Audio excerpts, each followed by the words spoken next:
ഞാൻ first priority നൽകി സ്നേഹിച്ച മനുഷ്യരുടെ കണക്ക് പുസ്തകത്തിൽ ഞാൻ വെറും ലാസ്റ്റ് പ്രയോറിറ്റി ആയിരുന്നു.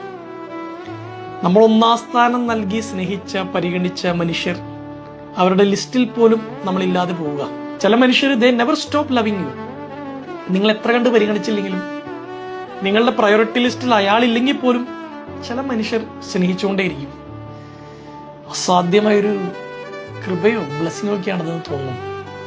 കൂടെ പാർക്കുന്ന മനുഷ്യരെ കുറെ കൂടി പരിഗണിക്കുക എന്നുള്ളതാണ്. നമ്മൾ ഒരുമിച്ച് ഒരുപാട് കാലം ജീവിച്ചു കഴിഞ്ഞ് നമ്മൾ യൂസ്ഡ് ആയി കാണും. നമ്മൾ കൊടുത്ത ഒന്നാം സ്ഥാനത്ത് നിന്ന് അവരിങ്ങനെ ഇറങ്ങിയപ്പോ 10 15 ആയിരിക്കും നമ്മൾ പോലും അറിയാതെ. അവർ ചിലപ്പോൾ അത് അറിയുന്നുണ്ടാവും, പല പരാതികളായിട്ട് പറയുന്നുണ്ടാവും, നമ്മളിപ്പോ മിണ്ടാണ്ടിരിക്കുക എന്നൊക്കെ പറഞ്ഞ് അതിനെ തള്ളിക്കളയുന്നുണ്ടാവും. It's a time to do some introspection, some kind of meditation and do a self analysis.